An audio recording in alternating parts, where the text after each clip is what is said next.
India versus New Zealand మధ్య జరిగిన మ్యాచ్లో టీమిండియా 44 పరుగుల తేడాతో విజయం సాధించింది. అయితే ఈ మ్యాచ్లో తొలుత బ్యాటింగ్ చేసిన టీమిండియా నిర్ణీత 50 ఓవర్లలో 9 వికెట్లు నష్టపోయి 249 పరుగులు చేసింది. అనంతరం లక్ష్య ఛేదనలో బ్యాటింగ్ చేసిన న్యూజిలాండ్ టీమిండియా బౌలింగ్ ధాటికి 205 పరుగులకు కుప్పకూలిపోయింది. దీంతో 54 పరుగుల తేడాతో ఓటమి చెందింది న్యూజిలాండ్. అయితే అనంతరం టీమిండియా ఆటగాళ్లపై కీలక వ్యాఖ్యలు చేసిన ఆస్ట్రేలియా మాజీ కెప్టెన్ రికీ పాంటింగ్.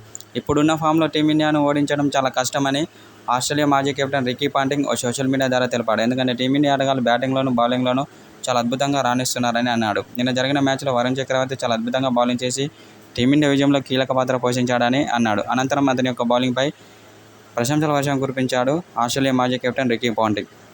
ఇలాంటి బౌలర్ జట్టులో ఉంటే మాత్రం ఆ జట్టుకు తిరుగుండదని ఆస్ట్రేలియా మాజీ కెప్టెన్ రికీ పాంటింగ్ ఓ సోషల్ మీడియా ద్వారా తెలిపాడు. అయితే అనంతరం ఇప్పుడున్న ఫామ్లో టీమిండియాను ఓడించడం ఏ జట్టు వల్ల కాదని ఆస్ట్రేలియా మాజీ కెప్టెన్ రికీ పాంటింగ్ పేర్కొన్నాడు. ఎందుకంటే టీమిండియా ఆటగాళ్లు బ్యాటింగ్లోనూ బౌలింగ్లోనూ అటు ఫీల్డింగ్లోనూ చాలా అద్భుతంగా రాణిస్తున్నారని అన్నాడు.